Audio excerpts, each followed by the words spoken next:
Hello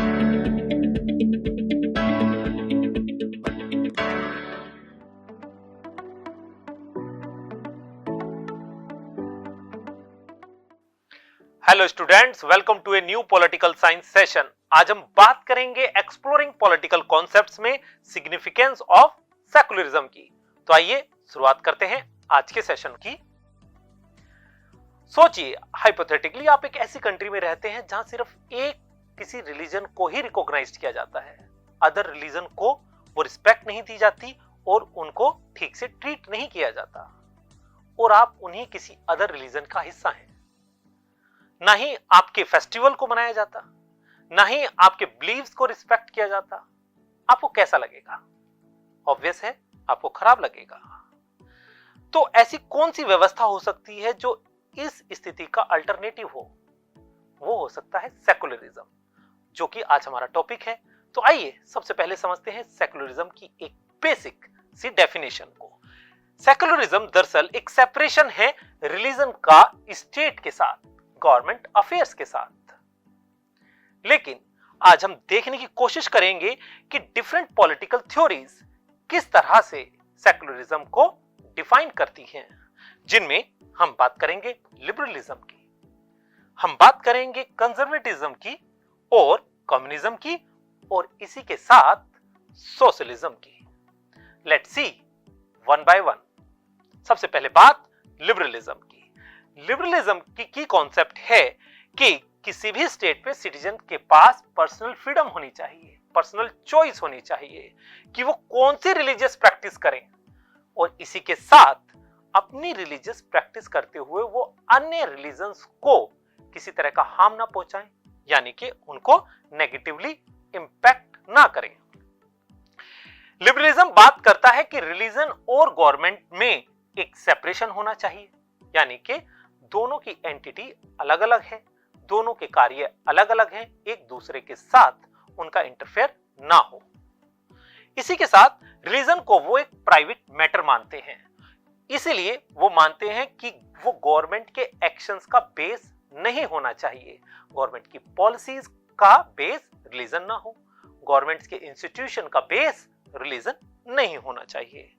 वो ensure करते हैं कि इक्वल ट्रीटमेंट होना चाहिए सभी रिलीजन्स के साथ, बिना किसी बायस के, यानी कि गवर्नमेंट सभी को इक्वल तरीके से देखे।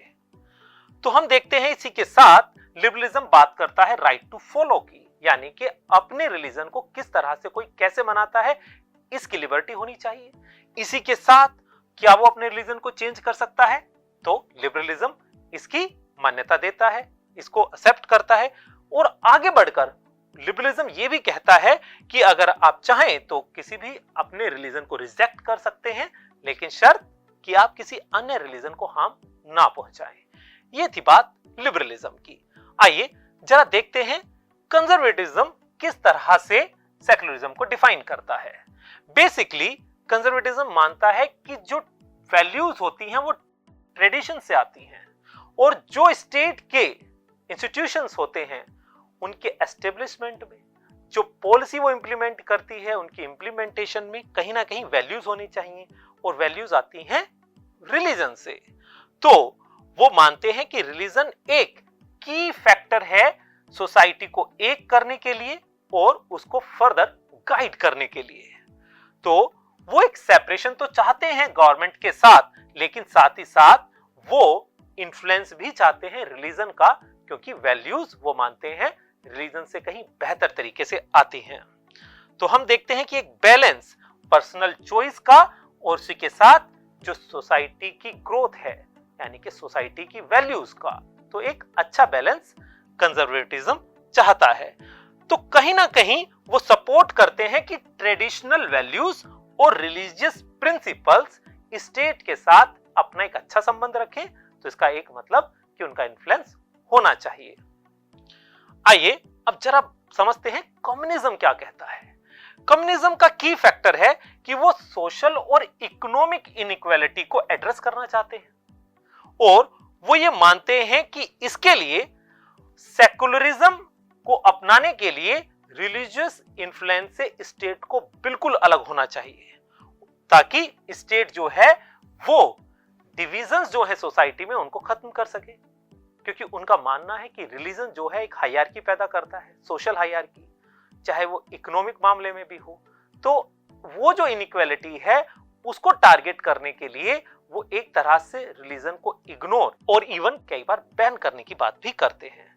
वो मानते हैं कि रिलीजन एक पोटेंशियल डिस्ट्रैक्शन है इक्वलिटी के लिए, तो वो प्रायोरिटी देना चाहते हैं सोसाइटी में वेलफेयर को, और इसी के साथ वो इंडिविजुअल चॉइस से ज्यादा कहीं ना कहीं जो इक्वलिटी के लिए सोसाइटी के वेलफेयर की बात करते हैं, और इसी के साथ वो एक स्ट्रॉन्ग गवर्नमेंट प्रेजेंस की बात करते हैं जो रेस्ट्रिक्ट करती है रिलीजियस प्रैक्टिस को कई बार, जैसा हमने चाइना में देखा है, जैसा हमने सोवियत यूनियन में भी देखा। आइए अब समझते हैं सोशलिज्म को। सोशलिज्म बेसिकली प्रमोट करता है कम्युनल ओनरशिप को, यानी कि रिसोर्सेज जो हैं वो स्टेट के हाथ में होने चाहिए और उनका एक फेयर डिस्ट्रीब्यूशन भी होना चाहिए।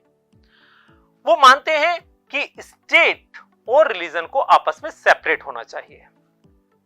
इसी के साथ वो रिलीजन को एक प्राइवेट मैटर मानते हैं और वो चाहते हैं कि कोई भी नीति, कोई भी इंस्टीट्यूशन जो स्टेट का है वो रिलीजन के आधार पर नहीं हो।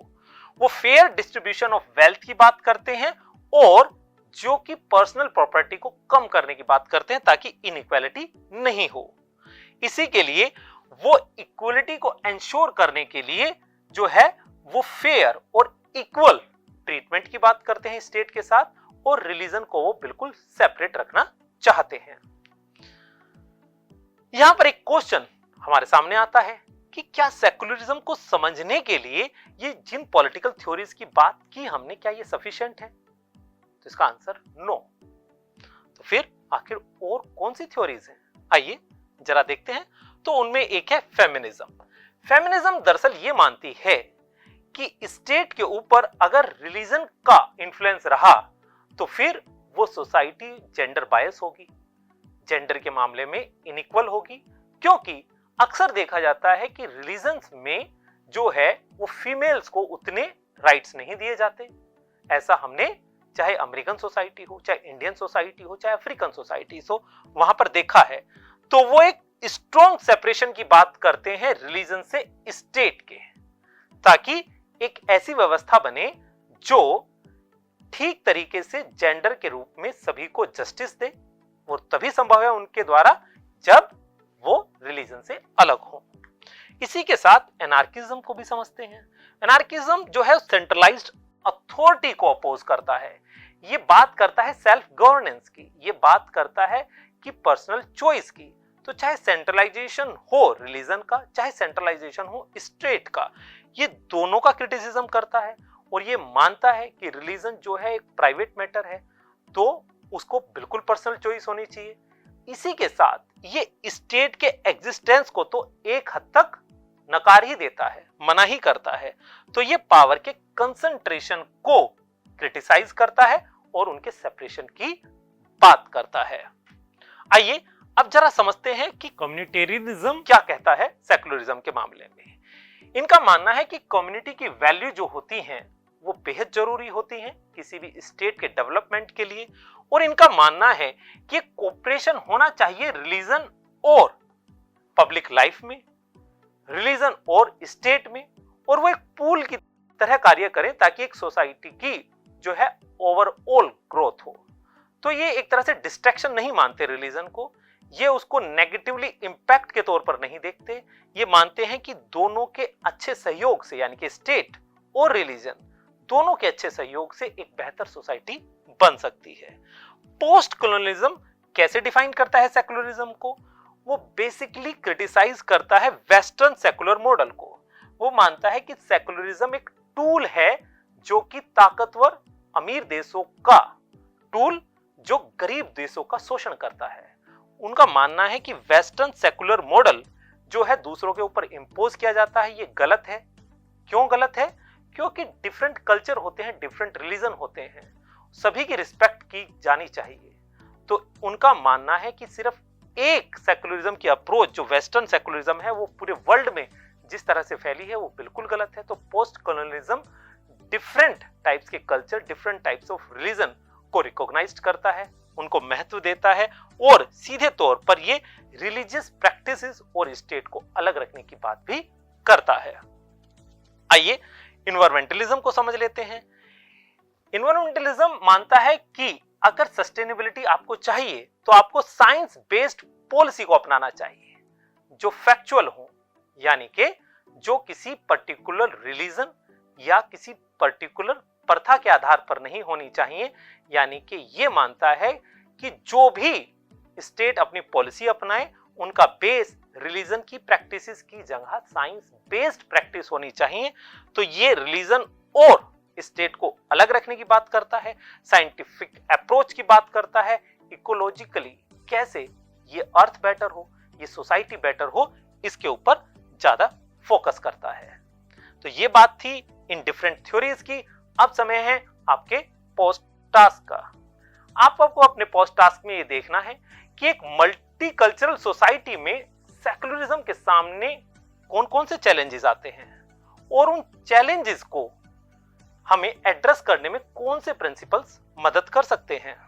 इसकी चर्चा कीजिए अपने पेरेंट्स के साथ, अपने साथियों के साथ। We will meet in a new session. Till then keep learning. Bye bye.